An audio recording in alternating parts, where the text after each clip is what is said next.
Hello YouTube and welcome back to old Flads. This is Fight the Dragon and I'm so excited about bringing you this pre-alpha footage today.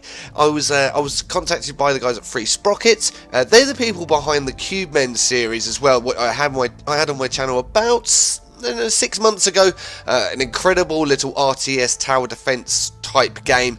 This, however, is something entirely different. Now I saw this probably 4 to 5 months ago, sort of just have a little picture put out on Facebook, and I was like, oh my god, I've got a real thing for the styling that Three Sprockets do.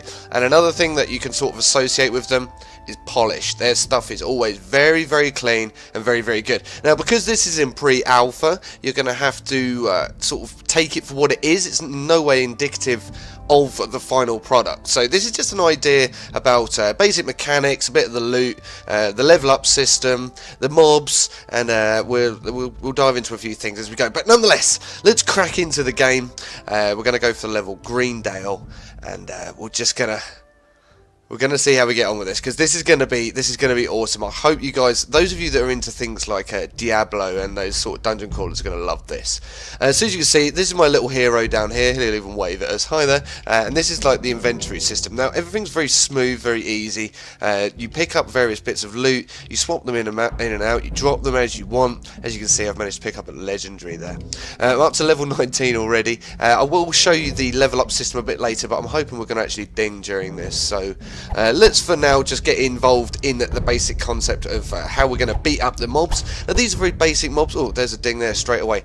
These are very basic mobs, and as you can see, they're sort of melee based, but the targeting system is something that I actually wanted to concentrate on when looking at this. And when you're in amongst a load of mobs, it can get pretty confusing on a lot of games, but this one has a very good system in place that allows you just to go where you want to go. It's almost like it's an intuitive targeting system that they've implemented. So when you put yourself in roughly the direction of a mob, you will turn around and continue the attack. It's all very fluid, all very natural, and I think that's a beautiful thing. As you see, the styling is very basic. This is set for development, so don't base anything on that too much at the moment. We have NPCs. You see here, we can chat to him and see what he's got to say.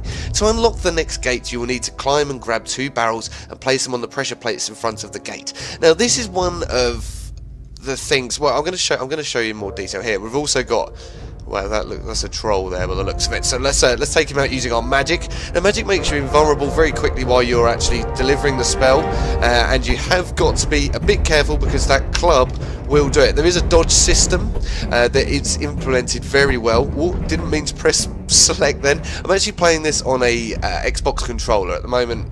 Mouse and keyboard's deactivated. There will be mouse and keyboard when it comes into release. It's just a case of not at the moment, so to speak. Like I said, this is just a demonstration purposes kind of event, and just to give everyone a feel of it. Now, something I do want to talk to you about, and this is what I was going to sort of show you as we came through the gates. Now, there is no jump button and there is no climb button. It will either go up half block or it will climb up a full block. So as you can see here, step up a half block, step up a half block, and do climbing. The idea of this game is not to be a nuisance. It's supposed to be fun, short sessions, and the sort of thing that you could just pick up and play. It's not supposed to be terribly grinding. However, saying that, it's not in fact the easiest game to play once you actually get quite leveled up, because you'll get loads of gear and you'll level up fairly quickly. You'll think, oh right, well I'm going to become OP very soon. No, unfortunately not. They have a very, very beautiful scalable mob system in this, which means that you may encounter some low level mobs, but you may also encounter some mobs that are slightly more powerful than you, and that means that when you're actually going into battle with them, when you think you're going to one-shot them, turns out you're not going to. I need to be a bit more accurate with that. As you can see, I just placed those barrels on there. It's sort of a very small puzzle system, very easy, gives you an idea of the whole jumping and movement mechanics once you're actually above the ground and into the more 3D space. Now as we move on through here, I'm not going to show you all of this, we're going to go left here because I want to show you some of the orcs. So there's a whole range of mobs that are currently implemented, and they will be also improving and adding to these mobs as well. Now they look very cool, as do most of Sprockets stuff. It always has this air of neat and tidy, yet very sort of trendy about it, and I do love that. I really do love that, and it's one of the things that endeared me to the Kickstarter. Now the Kickstarter that is running on this has about 30 days left. They're trying to raise 50,000 Australian dollars. So for 45 Australian dollars, I actually got myself alpha access, which is actually due in February. This pre-alpha is simply a press demonstration kit. If you want to back this, and I would strongly recommend it, because ultimately these guys don't do rubbish, they do very good stuff, and the game is by and large built. It's just that they need a bit of extra help with the final marketing and those sort of little polished details that Sprockets tend to specialise in. Now, to finish off, I'm going to show you something very, very cool. This is going to be, I'm going to gather up all the mobs from this final boss area, and we're going to have ourselves a bit of a melee. So as you can see, there's quite a few in here. It can get a little bit hectic. Now, as you'll notice, that although I am level 20, there are some level 20 mobs in there, and we absolutely pwned them. Absolutely pwned them. Oh man, oh, that was so lucky. Did I die? Did I die? No, all my health I just dinged in time. Now this is this is like a ghoul type thing. They're pretty easy to kill. I don't know what they do too much. I know you just have to stay away from those purple orbs. Now, one final thing I want to show you. That guy was an archer before. Once you come into proximity, he turns to melee. He's no issue, of course, because he's a level 17, but nonetheless, it's just another little detail towards this game that just endears me to it so much. So there you go. I've now got some, as you can see, there's a flashing 5 up in the left-hand corner. So if I go into my inventory and then scale up, you'll notice that I have 5 XP level up points, so I can add them into strength, defense, luck, or endurance. There's 4 classes, so we'll add 1 to endurance, we'll add 1 to luck, we'll add 1 to defense, and we'll add 2 in strength.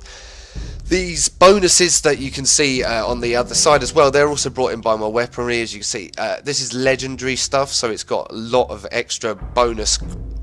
16 extra damage on heavy attack, 8 extra damage standard attack, 10% chance to freeze. So I mean, this is all very interesting, exciting stuff. Nonetheless, I think that pretty much covers everything from this initial standpoint. There is a level creator that the guys are very, very proud of over at Sprockets, and I'm going to be showing you that in the next episode.